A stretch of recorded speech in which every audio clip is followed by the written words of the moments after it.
Thank you for attending today's presentation on Monsterology, the history and philosophy of fear.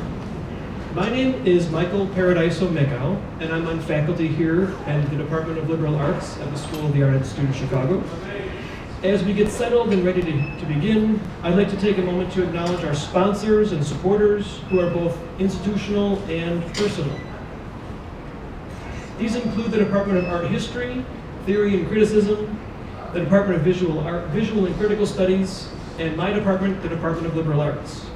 In particular, our department chairperson, Paul Ashley, and the administrative director, Tina McClelland, and the indefatigable administrative assistant, Kelly Christian. Today's event will go like this. I'll introduce our speaker, and then he'll speak for about 45 minutes or so, and there will be time for question and answer and discussion. Feel free to grab a drink and snacks and speak with our speaker afterwards. There are also promotional flyers from Oxford University Press near the table, which feature a 30% off coupon for Dr. Asma's book called On Monsters. This semester, I'm teaching 2 sections of the first year seminar course, and the course theme is Monsters. As I was preparing for this class, I discovered that our chosen textbook was written by none other than Stephen T. Asma, and that this author was not only still alive, which isn't always the case with scholarly textbook authors, but also kicking. So I decided to contact him to see if he would be amenable to visiting our campus for the day, including 2 3-hour class discussions at 9 o'clock and 1 o'clock, and now offering a public lecture this afternoon. He generously and quickly agreed to this one-day marathon of an invitation.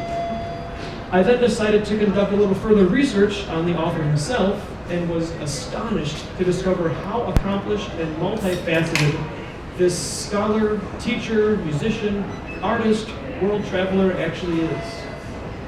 On the academic side of things, Dr. Asma is professor of philosophy in the Department of Humanities, History, and Social Sciences at Columbia College, Chicago, where he holds the title of Distinguished Scholar. He has made numerous and serious contributions to the fields of neuroscience, biology, evolutionary theory, studies of emotion and affectivity, Asian philosophy and religion, skepticism, critical responses to the new atheist movement, social political theory, natural museum studies, including but not limited to the Creation Museum in Kentucky, environmental activism, and in his spare time, the metaphysics of human selfhood and how to survive an apocalypse. Asma is also the author of a number of books, including, in descending order of dates, Against Fairness in Favor of Favoritism, Why I Am a Buddhist, On Monsters, The Gods Drink Whiskey, Stuffed Animals and Pickled Heads, Buddha for Beginners, and his first book was Following Form and Function, a philosophical archaeology of life science. Asma has written for the New York Times, the Sunday Times, the Daily Beast, the Chronicle of Higher Education, the Chicago Tribune, the Huffington Post, Psychology Today, the Fortnightly Review, Social Research, and Skeptic magazine. He's a frequent contributor to WBEZ, Chicago Public Radio, and his writings have been translated into Portuguese, Spanish, German, Romanian, Czech, Hebrew, Hindi, and Chinese. At Columbia College, Dr. Asma is a founding fellow of the research group in Mind, Science, and Culture. At his college, Asma teaches courses on the emotions, including anger, Eastern philosophy, including Buddhism, the evolution of mind, religion and science, philosophy and film, and contemporary philosophy. In addition to his scholarship in Western philosophy, Asma has an abiding interest in Asian Buddhism and Confucianism. In 2003, he was the visiting professor at the Buddhist Institute in Cambodia, teaching courses in Buddhist philosophy. In addition to Cambodia, he's also researched Asian philosophies in Thailand, Vietnam, Hong Kong, mainland China, and Laos. He's also studied and lived in Shanghai, China. He is also an accomplished artist, musician, and practitioner of Buddhism. I could use a breather and a drink after reading all that. We are fortunate and happy to have Dr. Asma speak with us today. The topic of his discussion is Monsterology, the history and philosophy of fear. Please help me to welcome Dr. Asma to SAIC.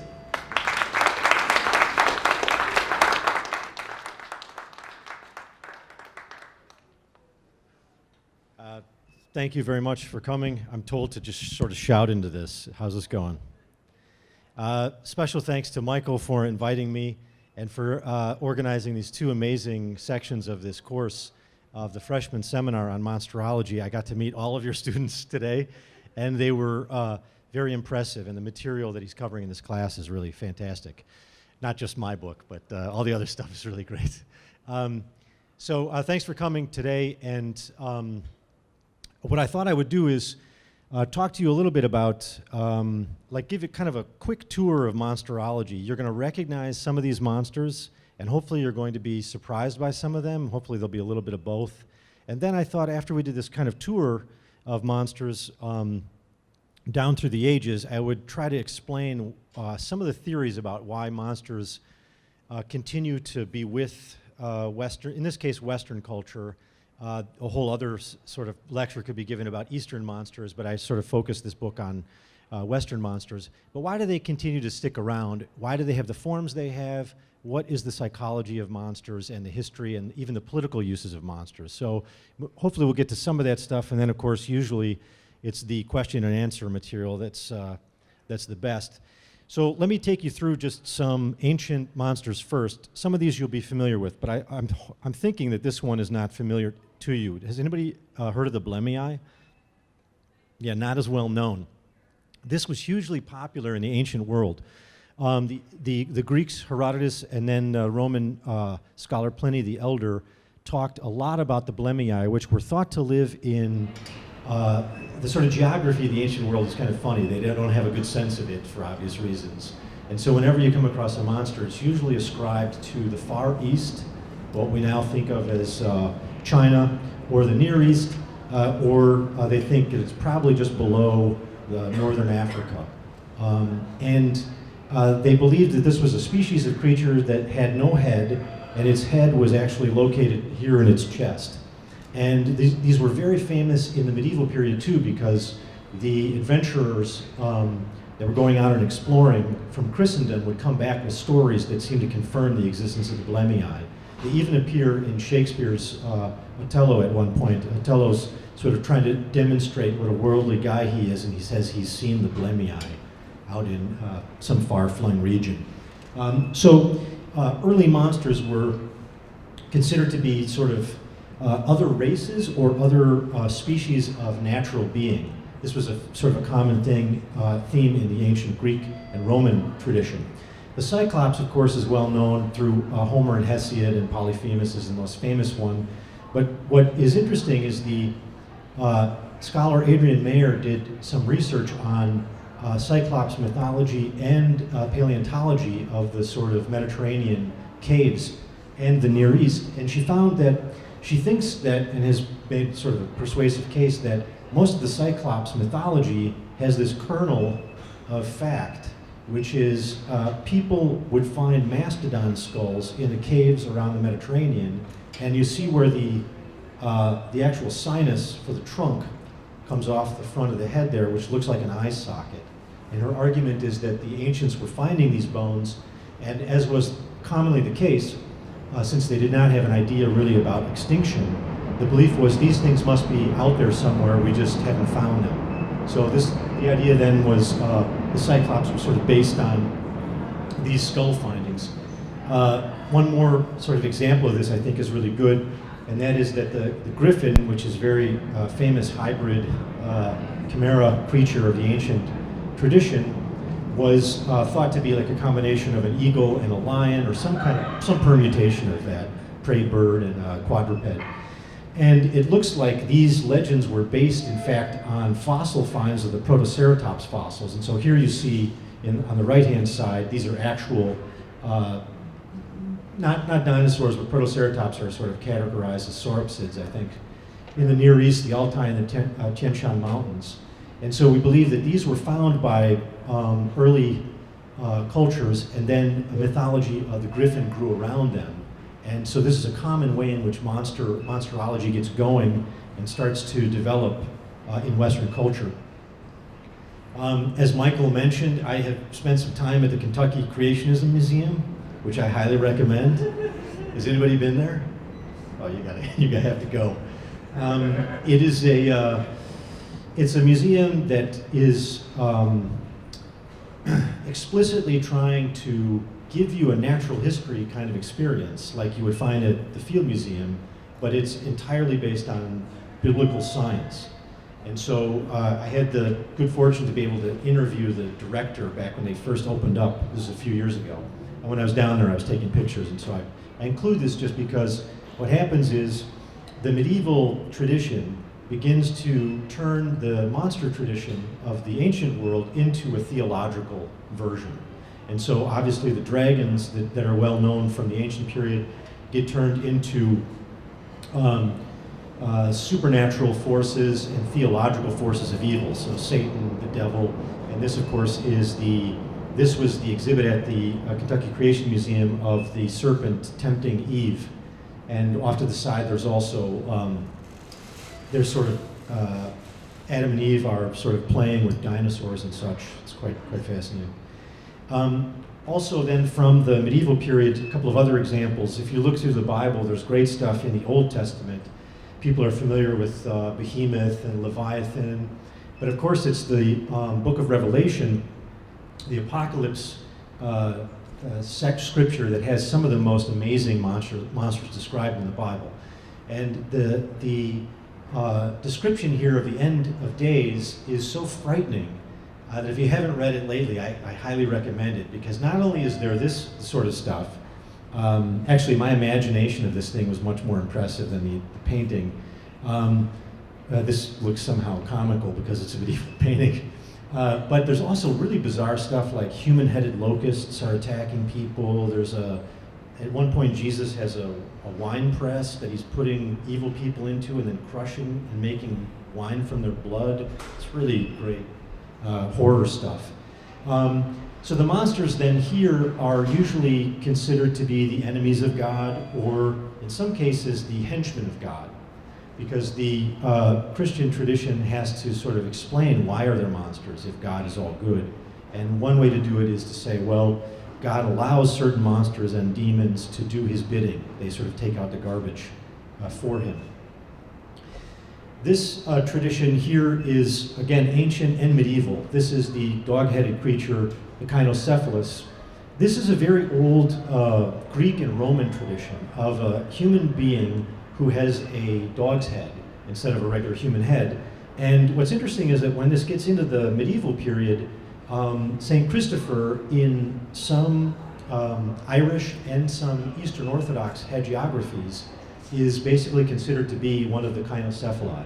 Like if you're raised sort of Roman Catholic, you have this notion of St. Christopher as the guy who carries Jesus across the river on his back, you know, and so in your car you'll have like a St. Christopher statue because he's like a patron saint of travel. But in this tradition, he's actually one of the dog-headed men, and he gets the Holy Spirit, and the Holy Spirit gives him the power of human speech, and then he proceeds to tell the gospel to the infidels and converts them. So it's just a great example of how monsters were sort of Christianized, baptized in this medieval tradition. And this happened many times. I'm just going to, just wanted to give you a couple examples.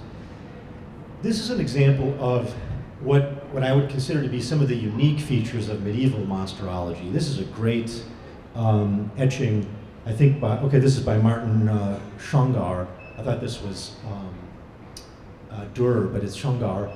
It's St. Anthony Fights the Demons. And in the 3rd century, the Common Era, Anthony was a Egyptian man who went into the desert and started the monastic tradition. So he basically is like considered the sort of father of Christian monasticism. But when he's out there in the desert living on his own, he's constantly plagued by trials and temptations and hallucinations and visits by demons. So if you read the story of Anthony, which is written by Athanasius, you'll see these great descriptions of demons that come and basically try to tear him apart, and how he fights his way through it. And this lasts for 20 years, and then God finally saves him. And it's funny because in the text he says, "What took so long?" But this sets the formula really for demonology in the Christian era. And the logic here was, we were talking about this earlier today, what Anthony said was the best way to fight demons was try to treat them like they're just products of the imagination, because if you believe they're real, that's how they can get into the world. So you see this theme come up a lot in Monsterology, that just believing in them opens the gate for them to enter into the mundane realm. Okay, here's a great map of the world as understood. Probably, I think this is a 10th century map. And you see maybe in the center here, the center of the world was Jerusalem. And what was really interesting is that along this far right curve, you'll see that there are these little chambers. Can you see that? And inside each of these chambers are some of these monsters that I've already introduced you to, like the Blemii are in there, the Kynocephalus. And so the belief was that in this very outlying region, that's the territory of the monsters. That's where they live. And the Christian sort of tradition of the resurrection is coming, the end time is coming, the resurrection is coming. The Christian soteriology believed that what will happen is someone will unleash the monsters, and they will come out back into Christendom, and that's when we know it's all going down. That's when we know the apocalypse is coming. What I thought was also interesting is that for many of the patristic church fathers, the early Christian theologians, the question was, will monsters be at the redemption? Can they be saved? And this is a very interesting theological discussion. You see, some people are like, no, the monsters are evil, and they're the spawn of Cain, and they'll never be redeemed. They're the devil's children. But then St. Augustine argues, well, look, if we could talk to the monsters, we would be able to tell if they were rational. And if the monsters are rational, even though they look very strange, then they can be redeemed and they can have salvation. So this was just a very interesting debate in the medieval world. Can monsters be redeemed or not? Piety and the monsters. What happens then is the heroes of the ancient world get turned into Christian heroes. And now they're doing the will of God, and they're battling monsters like the dragon. Here, this is St. George fighting the dragon. And it's very common then to have saints battle monsters and then apologize for engaging in heroics like this. So this is a very common theme in the Christian hagiographies. But I love it because in our tradition, here's an example from the 2007 film Beowulf. Did anybody happen to see this? Okay, some of you did. It's not a must-see film by any means. But what's funny about it is, if you look at the early story of Beowulf, you have the monster, Grendel, you have the dragon, and Beowulf is just a classical hero who comes and beats them down and wins, and then it ends. But in the new version, what you have instead is you learn that the monster is just misunderstood, and the real monster is Beowulf and the humans who have ostracized the monster. And this tells you something about the use of monsters in culture. There was a time when they were just easily and obviously evil and you had to slay them. And now in liberal culture, they sort of need a hug. And if you hug them, they'll calm down and they won't be quite so monstrous. So this is a sort of a huge cultural change in what makes a monster. All right. This is some monsters from the Renaissance era. I include this one just because it's, well, how could I not include this one? This is Ambrose Paré, who was a medical man in the Renaissance, and he's a great figure because he sort of has one foot in each camp. He's got this very medieval way of thinking, but also the beginnings of scientific medicine. And you see in the same book, he wrote a book called On Monsters, which is what I based my own title on. He has like really reasonable medical advice and totally sober natural history sort of pictures and descriptions, along with really bizarre, amazing stuff like this. So his belief was this was living somewhere in Africa, and this raises this, what I'm calling the credulity problem. One of the things about monsters is that they frequently, we consider them as entertaining, and they're creepy and scary and Halloween, but really for the development of Western science, they were really part of this credulity problem. What is a legitimate animal? And for many people, the natural history collections were a mix of crazy stuff they'd heard about that might be in Africa or in China. This is sort of European naturalists, mixed together with just fanciful stories of monsters that are entirely fabrications. And they didn't know which ones to eliminate and which ones to keep in. Just to show you what this problem is like, when Thomas Jefferson was not just a politician, but also was a bit of a naturalist. He was involved in this discovery of this large claw in South America. He was following this carefully, and I think he had some correspondence with it. So imagine a claw that's basically the size of, probably would have been the size of this couch right here. And so they find this claw in a cave, and he calls it, amazingly, he calls it the Great Claw. And he says when Lewis and Clark go west, he tells Lewis and Clark, make sure you're looking out for the Great Claw, because it's probably out there somewhere. And you have to sort of imagine yourself back into the 18th century when this country was not well explored. We did not have a Darwinian idea about extinction. So if you found these crazy bones, it was totally reasonable to think that whatever that is still out there in the woods somewhere. So here even Jefferson was very much unclear about what we should believe in and what is purely the product of imagination. Now I'll take you through some other things, as long as we're in the sort of late medieval, early Renaissance period. The golem is the Jewish predecessor to Frankenstein's creature. Many of you know this legend. I think Rabbi Lowe in, where is it?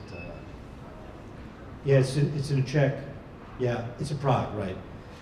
Basically creates this creature out of mud and then brings it to life by writing truth on its forehead. And then you can sort of deactivate it by erasing one of the letters. But the legend goes, the creature was designed to sort of protect the Jewish people in the ghetto at that time, but it was uncontrollable, too powerful, not reasonable, could not reason with it, sort of like a child, small child having a tantrum, and it oftentimes damaged and hurt the people it was supposed to protect. So you can see that it's a great template for what's coming, namely Frankenstein and all the traditions after Frankenstein. The other thing that gets going strong in the medieval period and in the early modern period, of course, is witchcraft. These are a unique kind of monster. This was something I pulled out of I think it was at the Newberry Library. I just pulled this off a pamphlet, How to Apprehend and Test Possible Witches, 1613. It's a bit like a Monty Python sketch of some kind, but this was a terrible fear, and it reminds us about the way in which people who did not fit easily into the social fabric of a small group could be demonized and ostracized. And in the early modern period, of course, oftentimes the people that were targeted as witches were midwives, or women that were neither married nor were they, daughters of living parents, and so they were sort of marginal characters. And in some of these patriarchal societies that were sort of very authoritarian, they were targeted and demonized. And the church was very hostile to midwife behavior because they thought that it was basically a kind of birth control, and that's a no-no, so they were oftentimes targeted during the medieval period. This is an example of where the natural history monsters and the sort of Christian tradition come together. This is the Hydra. This actual drawing is taken from the natural history catalog of Albertus Seba. And Seba had he would have like, here's a toad, here's a cockroach, here's a orchid, and here's this thing. And this would all be together like in the same book. And Seba had argued that this thing, which he had in his collection, was found in a German forest, and that it was the creature from the Bible, the many-headed dragon, and that it was evidence that the end times were coming and that you had better repent your sins because you were going to die and you'd better be pure and pious. And Seba then hired Linnaeus to go, the young Carl Linnaeus, to go and inspect this thing, which was still in Germany. So Linnaeus goes to Germany, it's in Hamburg, and the thing is for sale at the time for an exorbitant amount of money. And Linnaeus, who's a very good naturalist and a very good taxidermist, goes in and examines it, and he figures out that, of course, it's just a very good stitched job of several different animals, all taxidermy stitched together with thread and carefully done by a clever hand. And when he announces this, of course, the sales price plummets terribly because now it's no longer authentic, and he has to leave town very quickly because there's threats on his life. But I just include it here because it shows you that this is clearly, is a sort of religious monster. It has a moral message. You must repent your sins and stay upright. But it also shows that science is trying to figure out what's legitimate, what's a real species, what's a real specimen, and what is basically hucksterism, and what's bogus. So we'll come back to this in a moment because we're going to look at P.T. Barnum a little bit, who's the master. Okay, as we're sort of coming through history here a little bit, here's a very famous etching that many of you will recognize as Goya's The Sleep of Reason Produces Monsters. And if you look at this image, you'll see that you've got some character here has fallen asleep, and then emerging out of the depths are all these monsters. And this is a classic sort of Enlightenment view, that if you do not cultivate rationality and the sciences and a rational secular culture, then the monsters of superstition will take over. And this comes out of a period where there's after a lot of religious violence that's based on a lot of superstition. So the idea was that monsters are really the product of just irrational superstition, and they can be eliminated by better and better education. The Romantic period did not agree with this view, and I think Mary Shelley's Frankenstein is well known, or at least the story of Frankenstein is well known. Maybe Mary Shelley's novel is not as well known. But many people interpret her work as a sort of response to critique of the scientism of the Enlightenment period. In other words, okay, you think science is going to solve all our problems? Well, here's an example of science at work. We've created a living being using scientific natural knowledge, and as a result of it, the thing has gone wild, become a monster, has destroyed this and that person, is now chasing us down for revenge. And so oftentimes Frankenstein has been interpreted as a critique of science and the sort of arrogance or pride of science, and that we should perhaps be more careful. In fact, if you look at the novel, there are some great sections which don't get a lot of attention, in which the real villain is Victor Frankenstein, the creator. And his villainy is not that he was like an evil guy, but he simply did not have enough humanities in his curriculum. And that if he had studied more literature and poetry, he would have never gone this route. So it's a clear critique of sort of science as a kind of overarching educational orientation. And all of this is said much better by the simple slogan that you're playing God if you're really just focused on solving these scientific problems. So Monsterology has been very much concerned with this problem of human hubris and the tragedy and arrogance of rationality trying to control everything that may not be controllable. Monsters come as a way of indicating that not everything can be controlled, not everything can be predicted. And so they're symbols in many ways of that kind of chaos. Then the naturalism tradition that I was talking about before sort of gets revitalized in the 19th century by people like Barnum. because this is when you start to get the quote-unquote freak shows that many of you are familiar with. In fact, our modern museums arguably are descendants of these freak shows. The Field Museum was, of course, created like during the Columbian Exposition, and there were these fairs that were designed to display people from all around the world in their natural habitat. And it was sort of a glorified freak show, some education, but more sort of lascivious.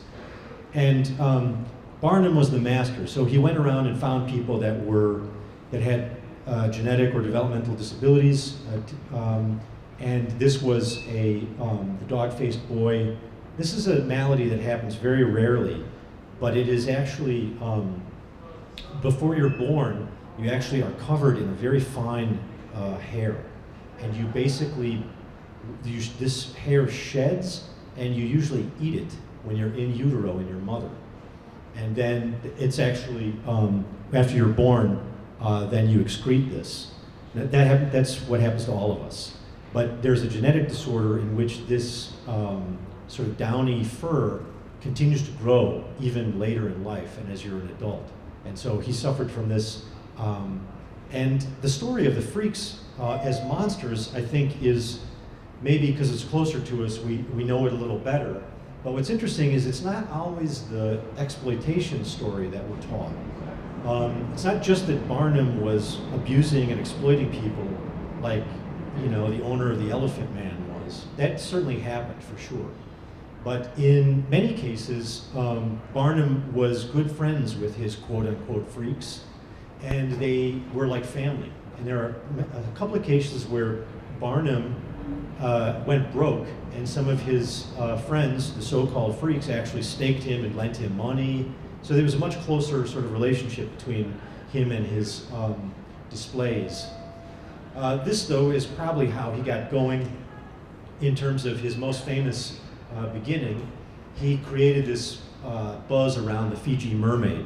And I include this because it shows you that cryptozoology, which is alive and well, many of you have like the Discovery Channel and National Geographic, and all these shows are constantly searching for Bigfoot and Loch Ness.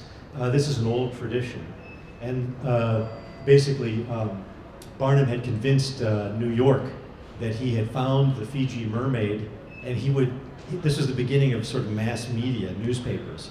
He would take out an ad, like, and write a bogus letter of a naturalist who didn't exist, saying, this is it, this is the real thing. Then everybody would line up all around the block, pay him all this money to see it. Then he would, a few weeks later, he would expose the thing as a hoax and write a letter exposing it as a hoax, and then people would line up again and see it again as a hoax. So he was making tons of money on this stuff. And what you see is just classic bogus taxidermy, where I think some monkey has been fused together with a large fish of some kind. Okay, then we're getting closer to the present here. We're in the 20th century. And in the book, I'm trying to identify what are the unique monsters of each era. And even though we have many of these previous monsters today, it's the psychologizing of monsters that's really 20th century. And of course, Papa Freud on the right is probably the main reason why we think of monstrous behavior and monsters today as being a kind of psychopathology, a failure of psychological repression, neurosis. And so here's a sort of classic example from one of the early Dr. Jekyll and Mr. Hyde films, which of course, the idea for Freud is that in many ways there's this large part of you, the id, which is libido, and it's an uncivilized lust for conquest and rape, and there's just awful, but you and I all have it, and the difference between you and a monster is you've been able to keep the lid on your libido, whereas the monster, for whatever reason, has had the lid taken off, either by some potion or failure of good parenting. So this is a 20th century theme. So I remember, some of you may know that there was before the OJ trial, there was the trial of the century, and it was the Leopold and Loeb murder, which happened in South Side, University of Chicago area. And these were two students at the University of Chicago who, they were quite young actually. They were like geniuses. And they, that one of them was sort of more dominant over the other, and he convinced, which was I think Lowe, and he convinced Leopold that they should try to perform the perfect murder, which was just kill this kid, this innocent kid from the neighborhood. And could they get away with it? Which they did. They killed this poor kid. And then they were eventually caught. It's a long story, easy to look up. But there was a whole series of films made about this, and plays and novels. There's a famous Hitchcock film called Rope. I don't know if you've seen it, but it's based on this. And what's interesting is if you go back and you look at the trial documents, they tried to get Freud to come to Chicago and to testify that these kids had just become so monstrous because they had bad parenting or they had failed in terms of their psychological development. And they were not able to get Freud, but they did have a very famous defense lawyer named Clarence Darrow. And Darrow argued effectively that these kids had just read too much Friedrich Nietzsche, and that Nietzsche had poisoned their minds, and that if they just had read the right stuff, they wouldn't have killed this poor kid. And that whole argument would have never worked in the 19th or 18th or 17th century. That's a 20th century argument. It still doesn't work that often, but at least, you know, that's a way of thinking about monstrous behavior and monstrous people. Freud had a huge influence then on the arts. As many of you know, Salvador Dali and other surrealists were influenced by the idea that you could get to the monstrous parts of your own psyche through these other methods, either through dreams, hypnosis, and of course through art. And many of you, of course, are still plumbing the depths of your inner psyche here at the art school. This had a huge influence then on films too, and I saw this again recently. How many people have seen this movie? Okay, a few of you. This is a surprising film. Like, it looks incredibly hokey, and maybe it is, but it's so loaded with Freudian ideas that I can't believe it was ever made. Like, it's so strange. This is Leslie Nielsen here.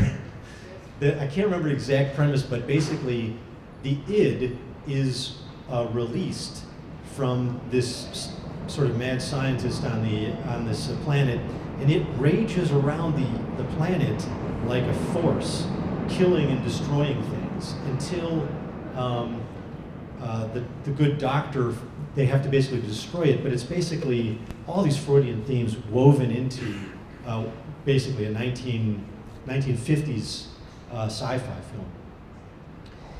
All right, this is of great interest to me personally because I'm a huge sort of fan of the Darwinian revolution and evolution in general. And you'll notice that after Darwin, monsters change again in the late 19th century and all the way up until the present. It's very common to show monsters that they're not demons, they're not poltergeists, they're not ghosts, they're not from another world. They're basically just other species that are trying to reproduce and survive. And the horrible experience, the horror, is just that we've met some kind of master predator, and we're being used as the prey or to gestate the young or something. And that, again, is a way of thinking about monsters that puts them entirely within the realm of the natural. It's just that we're at the bottom now of some kind of feeding chain when we're used to being sort of at the top. That's the original, the Thing on the left-hand side, and that's the remake of the Thing called Alien. This is arguable, but I think Alien is basically the Thing remade. Of course, Geiger, the artist for Alien, is just steeped in biology. And when he does these sorts of forms of creatures that we're now so familiar with, they come straight out of the Darwinian world. The Darwinian world is so frightening if you get up close to it. Darwin has this great example of the Sphex wasp, not the Sphex wasp, the Humanidae wasp. And this wasp basically stings a caterpillar.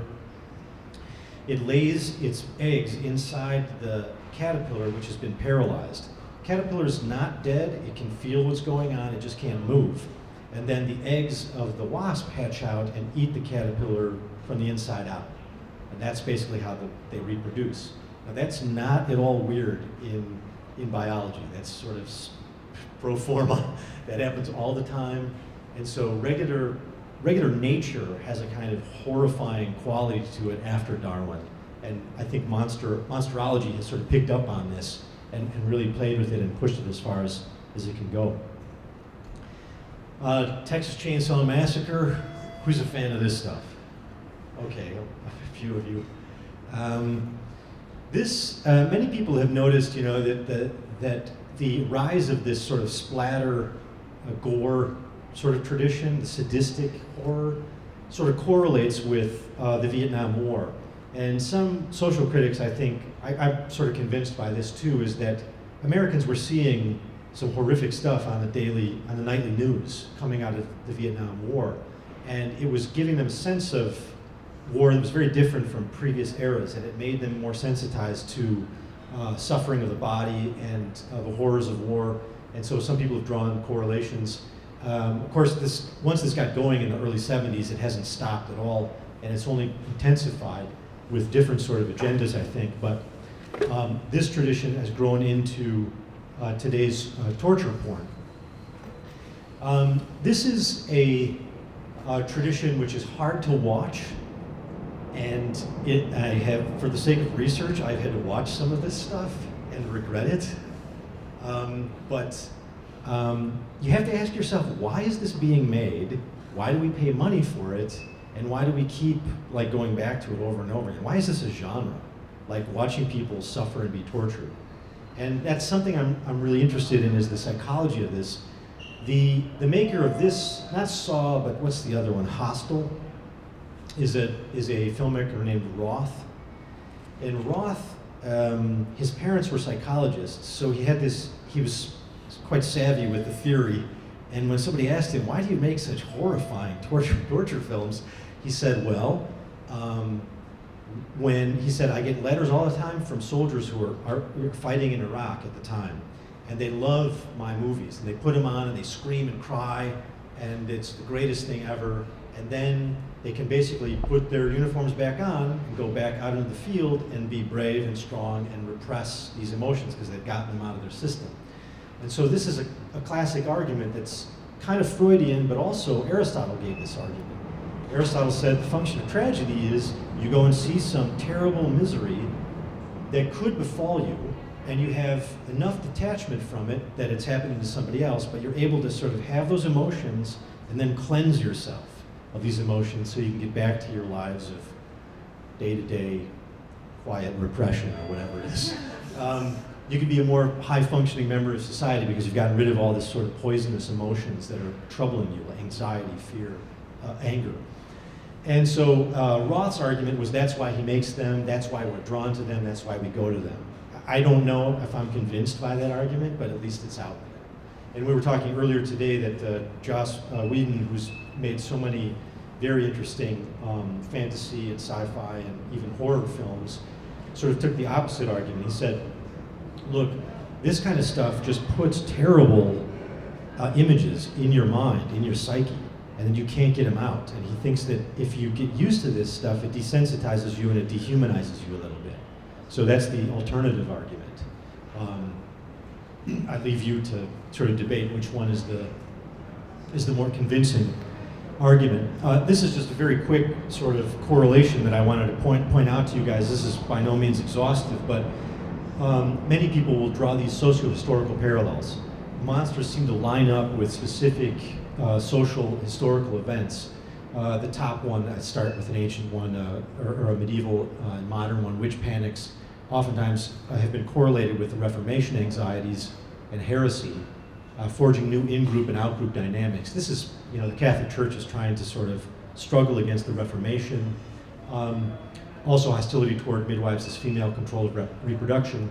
Let's jump forward to the 20th century. Godzilla has oftentimes been pointed out to correlate with Hiroshima and Nagasaki, and of course if you see the original Godzilla, it's specifically about this, about the dangers of technology, about having to reclaim humanity in the face of this kind of technology. Rosemary's Baby and It's Alive.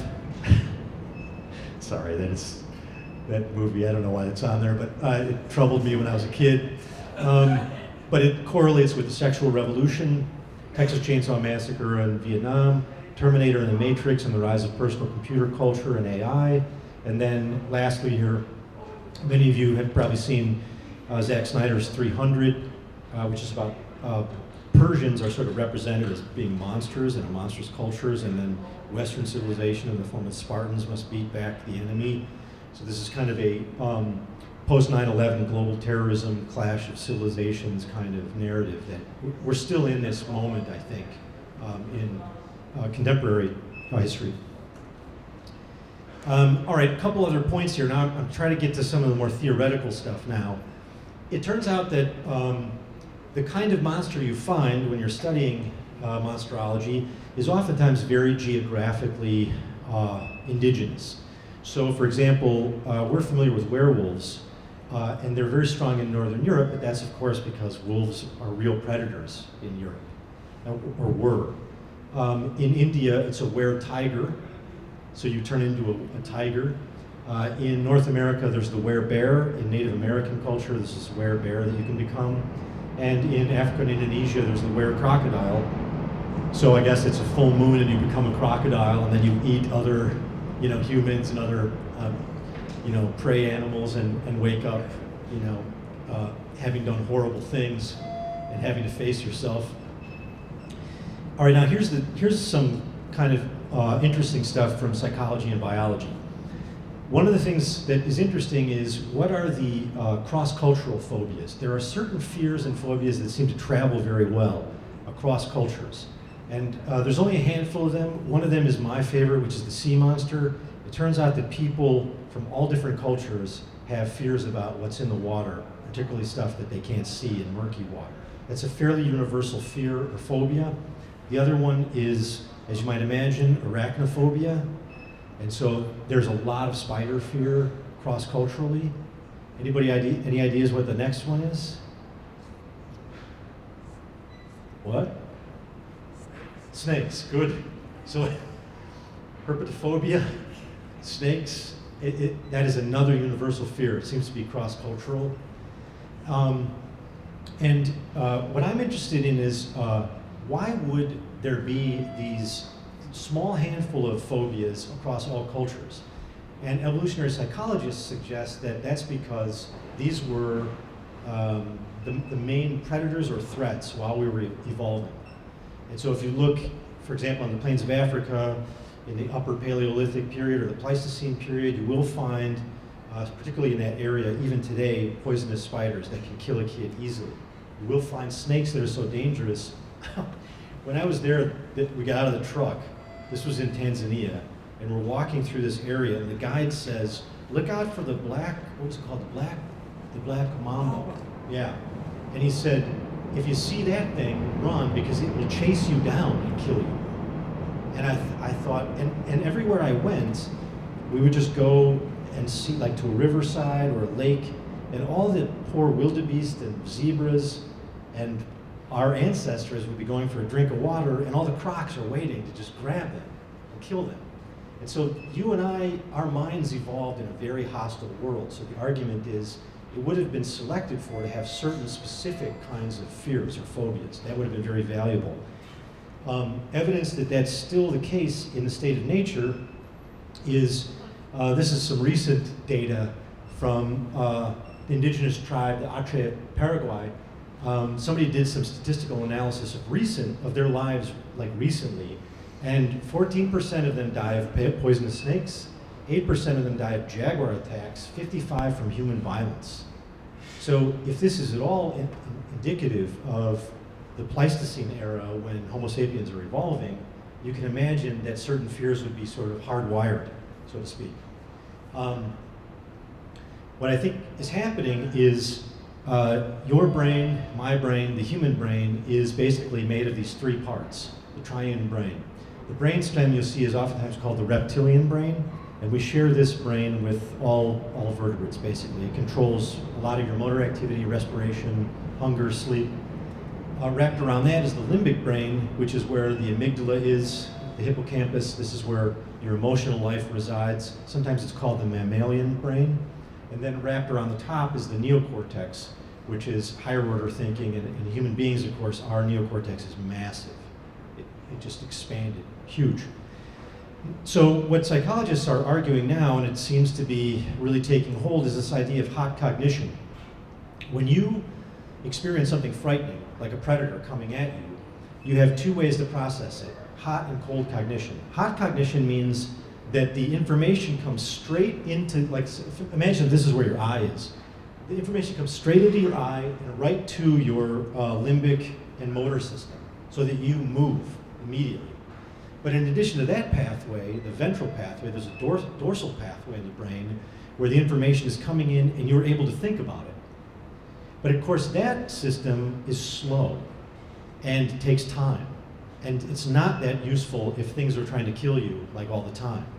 So what we think in human beings is we have this mishmash of the hot and cold cognition systems. And I find this exciting because when you study monsters, even if you're just into horror films, you see that there's some of this going on.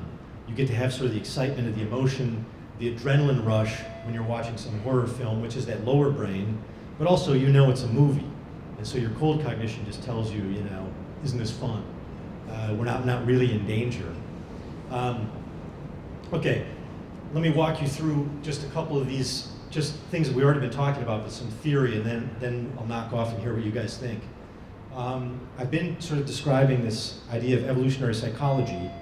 There's several ways to do this. I'm not going to get into it unless you want to know about it. Some people think that the brain comes preloaded with specific phobias, like spiders. Other people think that early childhood development actually gives you this ability to read creepy crawlies as potentially dangerous. But it's a kind of mixture of innate fear systems and then learned experiences. So that's one way of thinking about monsters and horror. Secondly is therapeutic fear. That's what I was talking about when I was talking about Eli Roth. That's Aristotle and Freud's idea that it's good for you to go through these experiences because you have a catharsis, and then you can be a more civilized person afterwards. Thirdly is cognitive mismatch. There's a theory out there that has quite a bit of data to support it, which is oftentimes in monsters, if you never noticed, they're like two different kinds of creatures mashed together, like the hybrid creatures, the chimeras. It's like part bull, part man. It's part snake and part dog. It's part, you know, this is a very common sort of technique. And the argument is that whenever you cross these boundaries, the mind gets very aroused. So there's a lot of evidence that if you just have categorical mismatch, like this thing should have a head here and it doesn't, it draws you towards it. It's basically arousing the cognitive faculties of the human mind. The uncanny. This is actually a Freudian idea, which has been sort of developed more in terms of like, you ever see a CGI movie where the character looks very human but not quite right, and it's disturbing, like those Robert Zemeckis movies. I'm trying to think of, I think the CGI technology's gotten way better now. But the argument, Freud noticed this and there's been a lot of work on it since. If you see something that's sort of like a real cartoony, like what's one of these famous video game characters, Luigi or something, it doesn't look anything like a human, and so you identify emotionally with it. But as you make the creature look more and more human, you're identifying more and more with it until it looks very close, but not quite right. That's called the uncanny valley. At that point, your attraction to or identification with the character shoots down. And you're like all you are creeped out by it. You just don't like it at all. And then if you bring that character even closer to being a human, your identification with it comes back up again. So psychologists have done a lot of work on this, and they find, as Freud originally suggested, is that there's certain kinds of things that are particularly creepy. It's not a monster coming at you, it's more like a doppelganger. It looks sort of like your friend, but not exactly like your friend. And that whole phenomenon is really what I think, there's a whole sort of horror genre based on this, plus all this other stuff like the Quay brothers films are sort of, I think, interested in sort of exploring the uncanny. Xenophobia. Monsters have served as a great template for demonizing other people that you're not familiar with. And so it's been used oftentimes to sort of demonize people of a different race, different ethnicity, different language. And the state has noticed that this works very well. And so there are political uses of xenophobia. All you have to do to go to war is convince your population that these other people are not quite human, and we must be saved from them. And so it's very common then to sort of monsterize or demonize whole other cultures. Then sort of the penultimate one, second to the last, a thrill ride for the brain. This is what I was talking about before. You go see a horror movie, it triggers all that sort of hot cognition processing. So you really do feel the adrenaline. You really do feel the terror, albeit in a smaller dose.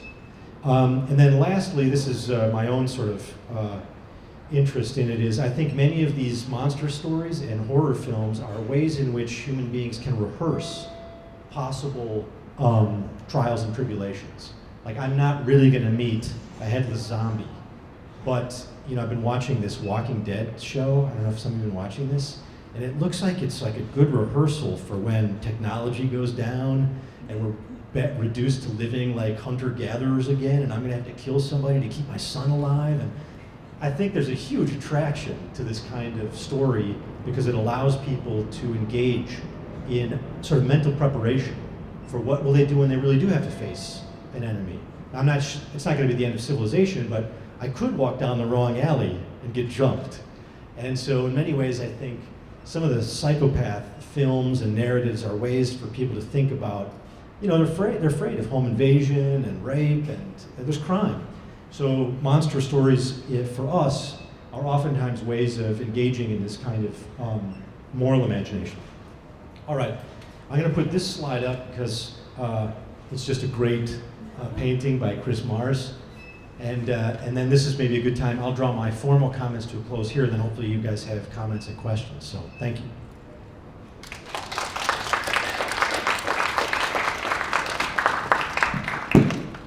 So if you just want to raise your hand, I can just call on you, I guess. Yeah.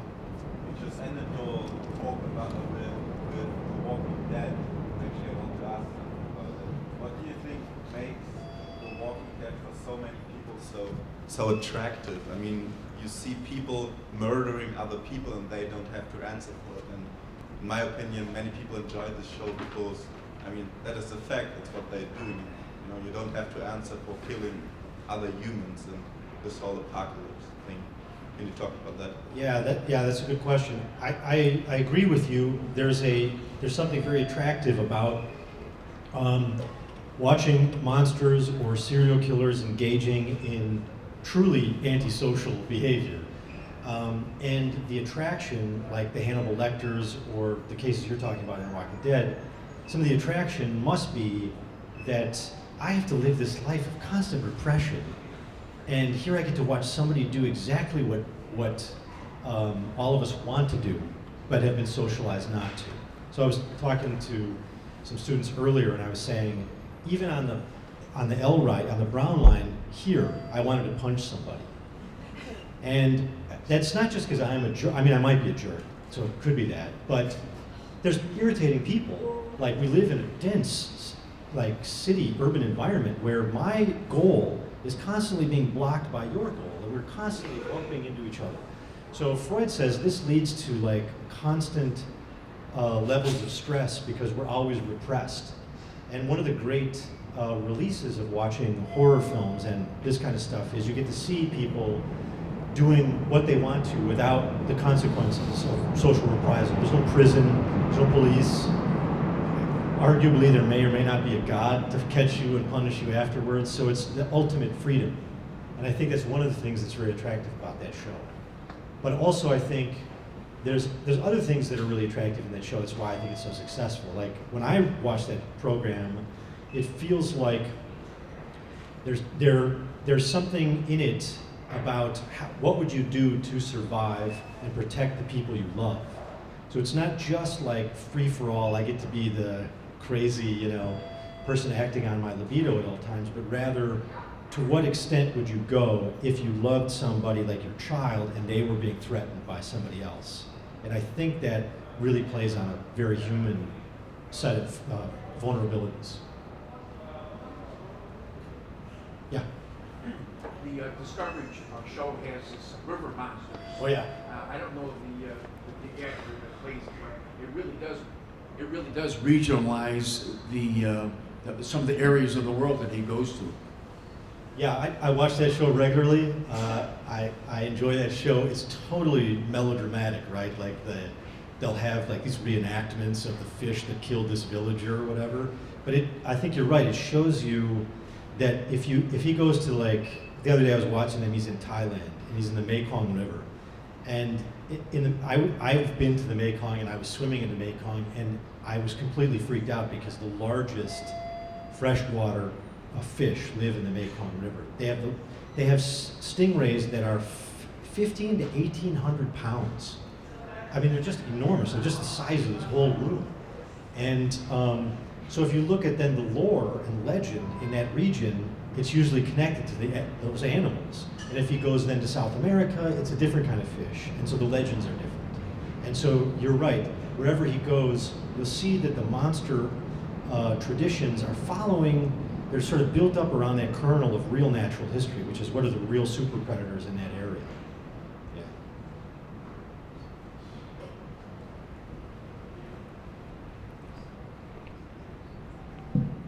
What do you think about when people like associate certain animals with like bad events, like owls or black cats or certain insects? Like if there's swarms of them, or just one like particular insect comes and like is in a certain area, people automatically fear or think death is coming.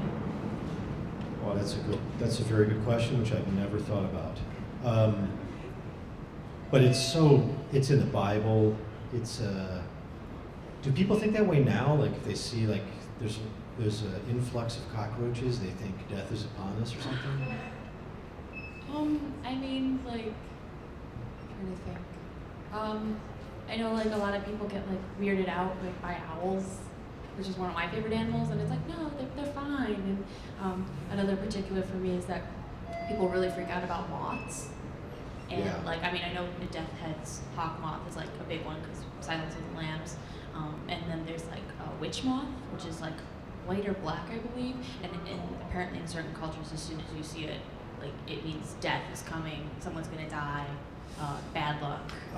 Those are good examples. One thing I'm thinking, I have not done research on this, so I don't know. I'm basically improvising. But I'm thinking some of the stuff you've named is just typical sort of night creatures, nocturnal creatures. Owls, rats, moths. Human beings seem to have, I didn't put it up here, but one of the other major fears that all human beings seem to have is fear of the dark. And that seems to be fairly hardwired. Interestingly enough, the fear system, if you look at it, it's basically a neurochemical signature in the brain that goes from the amygdala down through the PAG and blah, blah, blah. It's the exact same thing that happens in a rat, but it happens in a rat when it's in the light. So daytime is as scary to a rat as nighttime is to us. That means the same fear system has been recruited and dedicated to a different kind of experience. So one thing I'm thinking is some of these animals are just nocturnal, so they represent night. And so they're frightening for that reason. Beyond that, I'm thinking there's sort of specific morphologies that are weird. Like moths seem creepy because they look like little mammals with wings. You know what I mean? Like they're not like butterflies, which are pretty. Moths seem intrinsically sort of, they seem intrinsically creepy to me, but I'm not sure why. Did you know? Some of them are also scavengers on dead bodies. Oh, good. Good. Good. So that would be frightening. Yeah, that's a good point. A lot of these are basically scavengers, and so they sort of symbolize death, danger, disease, even though this is basically kind of folk taxonomy. Well, also, I wanted to add, sort of cousin to that, for logic, for kind of materialistic logic, is sailors like fear of swans. The swans live close to land. Oh, yeah, yeah. So sort of talking to the same thing. Sometimes we're afraid of something because it's triggering our warning system to stay away. Okay. If you see a swan when you're sailing, you're going to crash into the land. Good. Yeah, but we're in the realm of associations, right? And so that's the thing about monsters, or even these strange or bizarre sort of natural creatures, is we have all these connotative layers on top of them, associations of them. Some of those are cultural. I think most of them are cultural.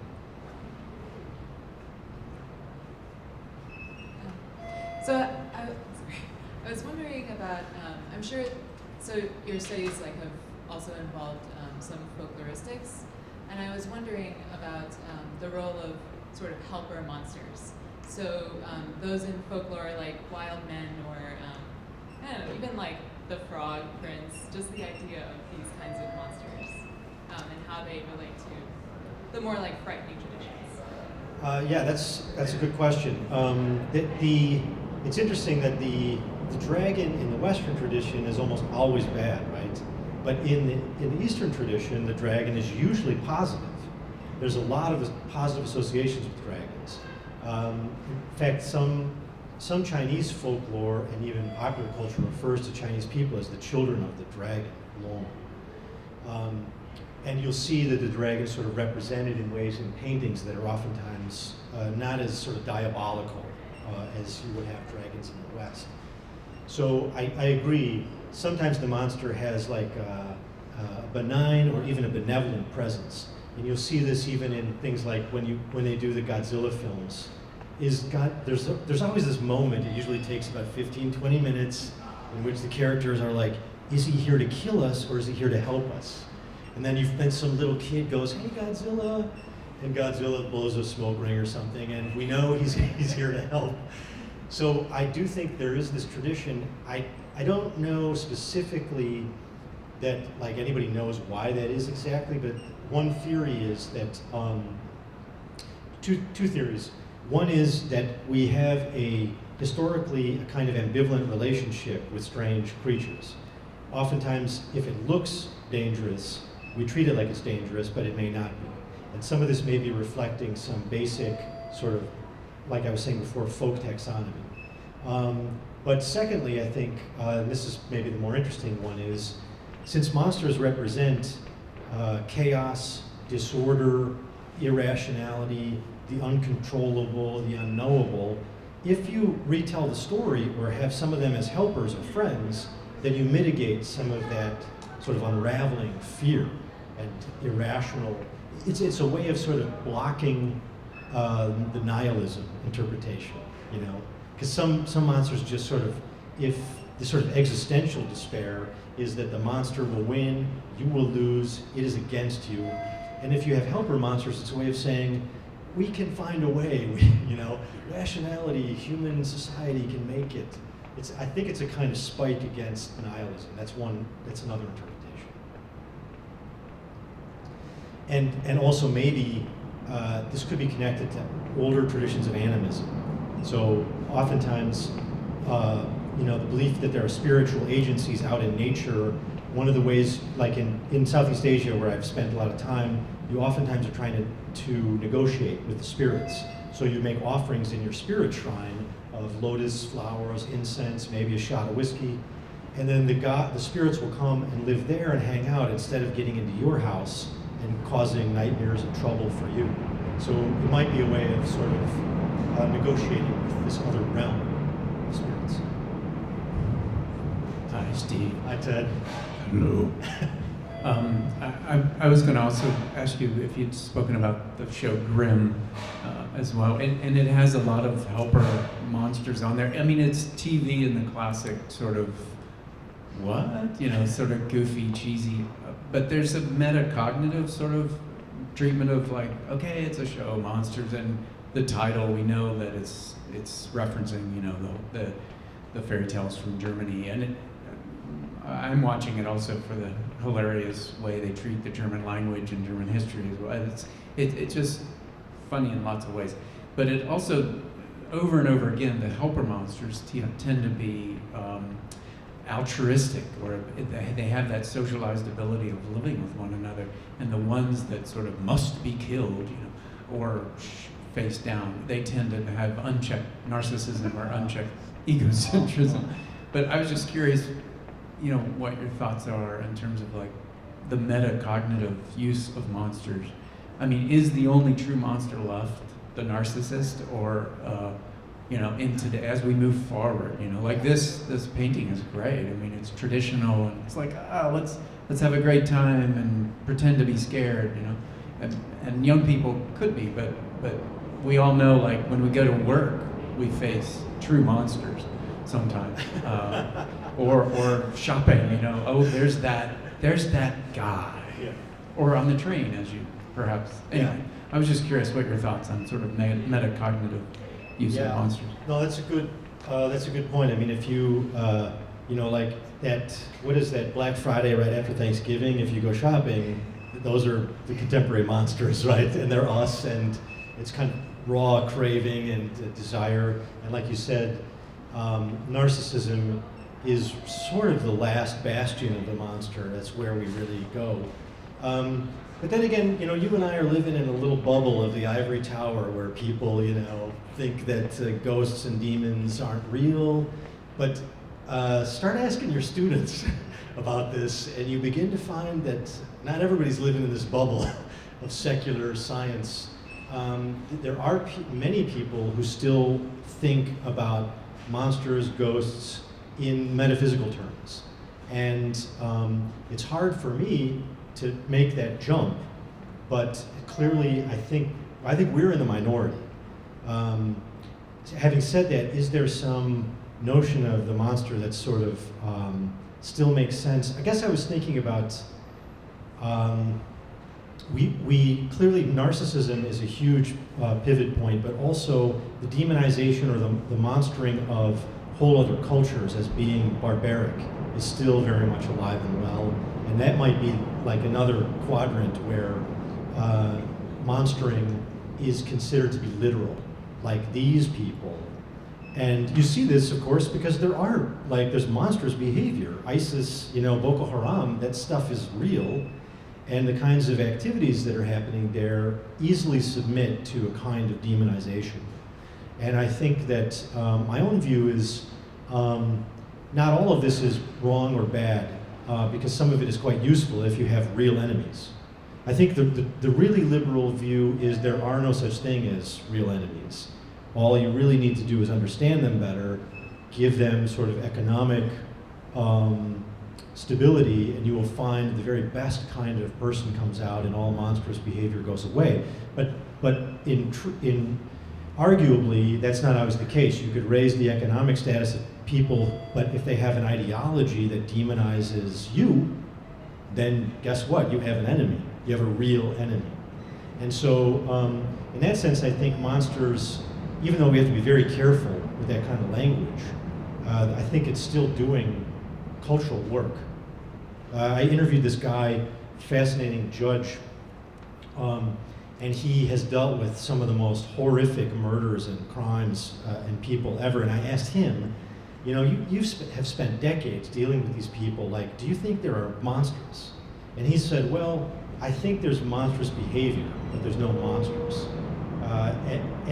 But there is a legal designation, like I know there's a law in California where they'll make a separation between you did this murder because you were filled with rage or drunk or whatever, and that's distinguished from something they call the malignant heart.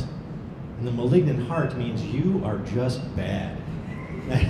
And so that is actually a legal term in California law, and they use it. So.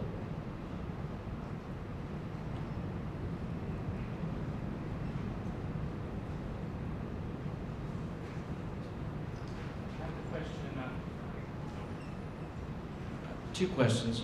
Do you believe in any kind of monsters?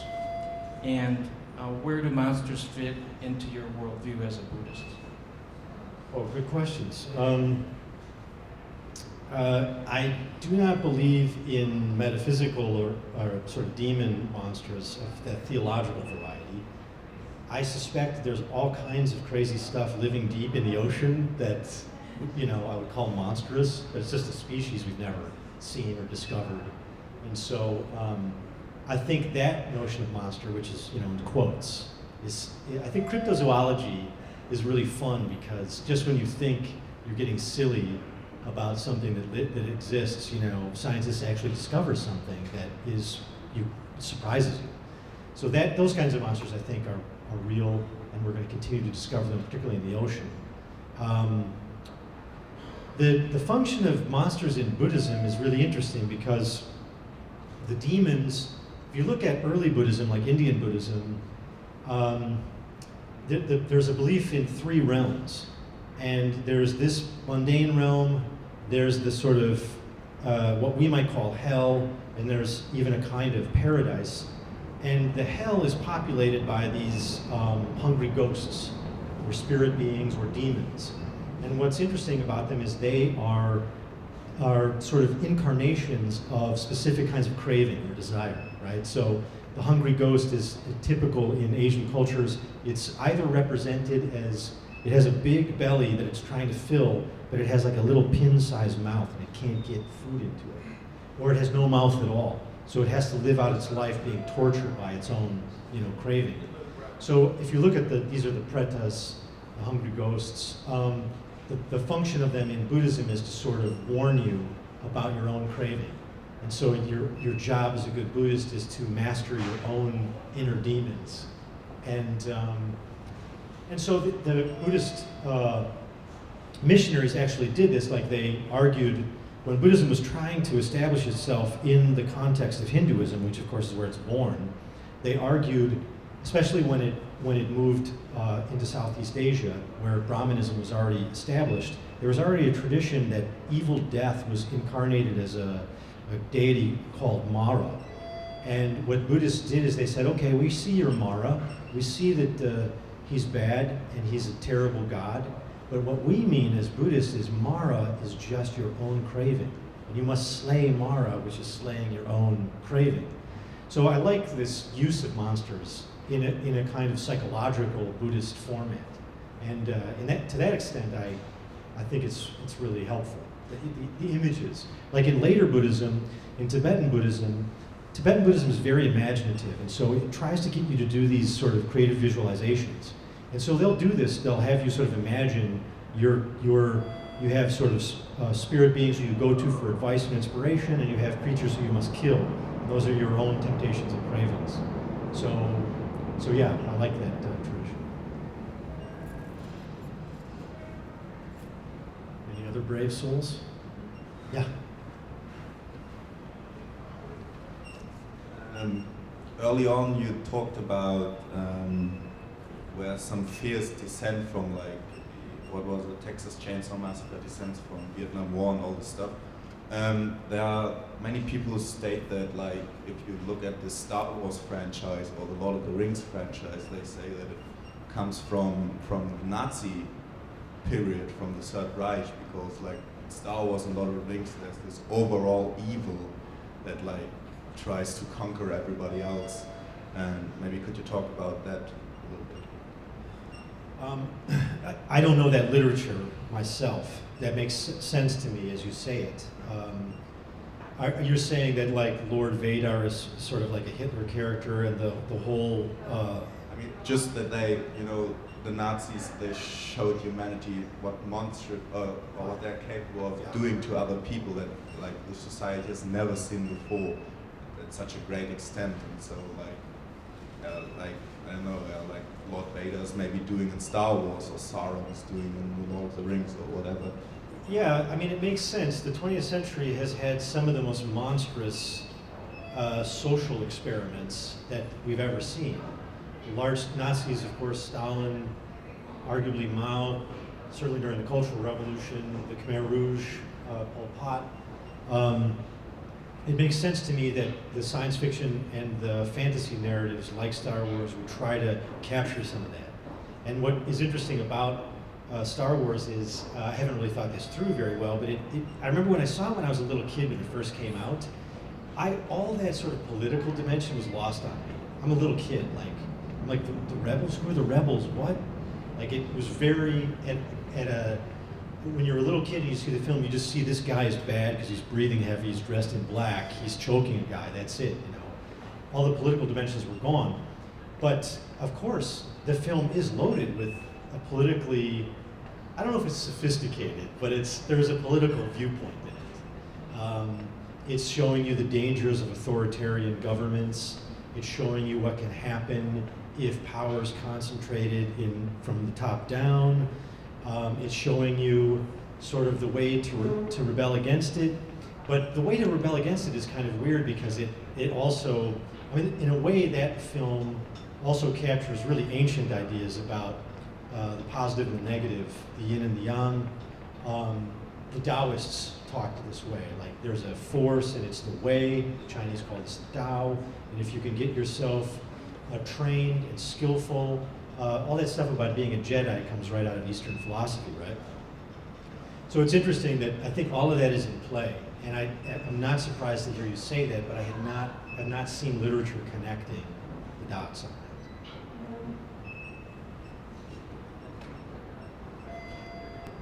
Hello. I thought it was super interesting seeing the evolution of the different phases of monsters that would come about, and it kind of seemed like the more and more as society becomes more self-aware, self-conscious, the monsters became more and more humanoid and human-looking.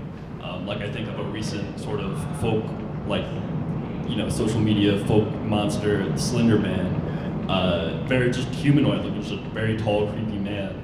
So in today's society, is there room for new mythologies of kind of old images, or is it going to continue, like looking hypothetically towards the future, how do you think it's going to, what's the trajectory, do you think? Yeah, that's, that Slender Man thing is really creepy, isn't it? Like, that's that uncanny thing I was talking about. It looks like a man, but he's just been stretched just enough so that you're like, that hair on the back of your neck stands up. There's going to be more of that, obviously. There's going to be the age-old pastiche tradition of mixing together this creature and that creature, and then mixing that with another. But then, we were talking about this earlier, I think there's going to be more biotech stuff. Fears about robots and AI, sort of HAL 9000, Also, I think genetic manipulation is going to be continue to come on very strong. And also, I think we're seeing a lot of horror and monster narratives based on contagion of diseases. So this is a huge fear that we have. This Ebola scare was, not only did the media report it like it might be a zombie apocalypse, which was creepy, but now you're going to see that it will find its way into the monster films, like the way the hazmat suits and the sort of approach to the disease. So I think it's to use kind of a tired word, there's a dialectic between what's really happening in diseases and pandemics and fears, and then these narratives. And that one I think is going to come out really strong too.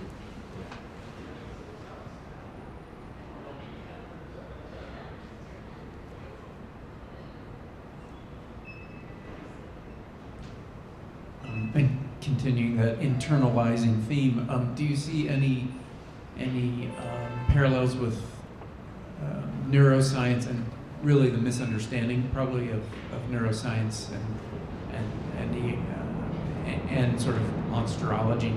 And in particular, I was wondering about in Western culture we have on the spectrum as this sort of moniker of people who are capable of adopting, learning, circumnavigating social skills, social cues, and so on, and then the ones who are not, right? And there's all these sort of mechanisms of how to deal with that.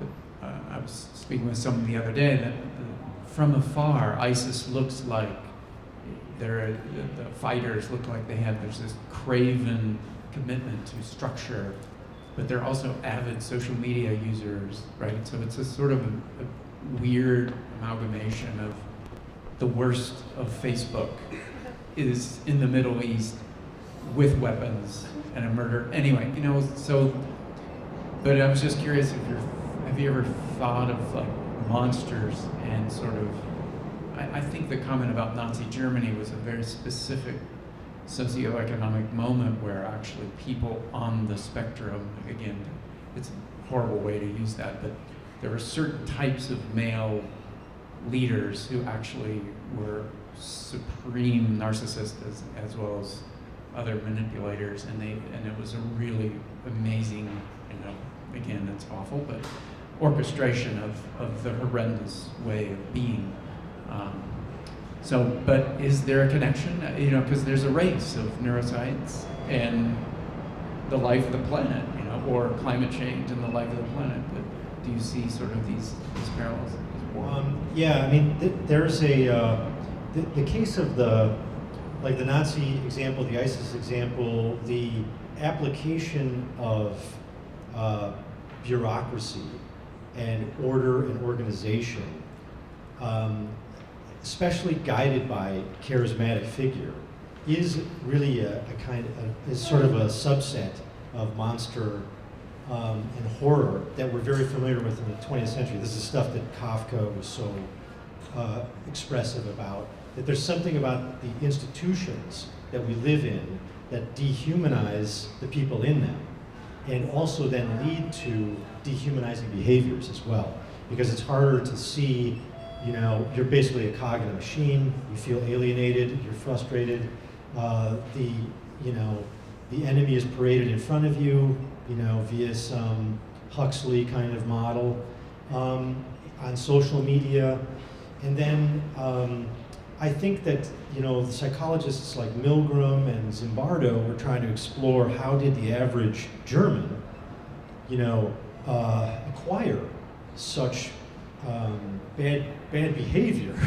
And of course, his research shows that with just a little bit of pushing by somebody in an official-looking uniform or a lab coat, the average person is willing to administer violence to another person because they think it's being sanctioned.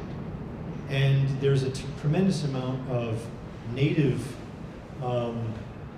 just going along with whoever's in charge because it's easier, you don't have to take responsibility for it. This is the Erich Fromm argument that people in the 20th century think they want freedom, but actually are trying to escape from freedom as much as possible. So you get into these big institutions, whether they be universities or whether they be political structures or nation states, and then you basically become kind of an anonymous feature of the system. And then that's a kind of horror that's really 20th century. It's really after industrialization.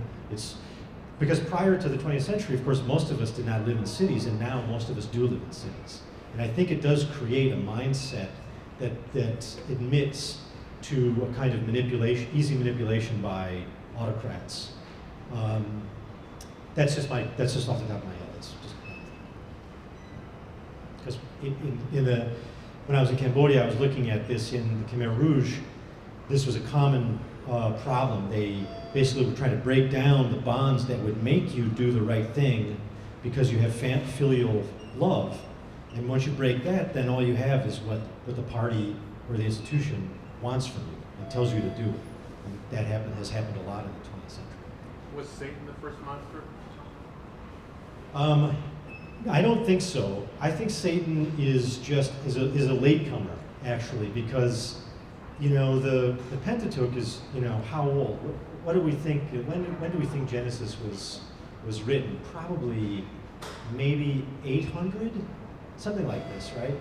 And so we see monstrous characters in earlier literary traditions like the Hindu Vedic tradition. You'll see some monsters there. So I do think there's older stuff, there's a religion scholar named Elaine Pagels, I'm mispronouncing her name, but she has argued that Satan is descended from a much older Persian tradition, in which there was not an all-good God and then this crummy little Satan guy. It was more like there was a really good God and then an equally powerful evil God, which is called, in the medieval period, this was called the Manichaean heresy. But it's a common Zoroastrian Persian belief that there's an all evil and an all good God, and they're battling it out. So she argues that Satan is in fact derived from this all bad God. You got one more minute. This is your chance. Chances are I'm not going to be able to answer. Okay, I was very thorough. All right, thank you all for coming. I appreciate it.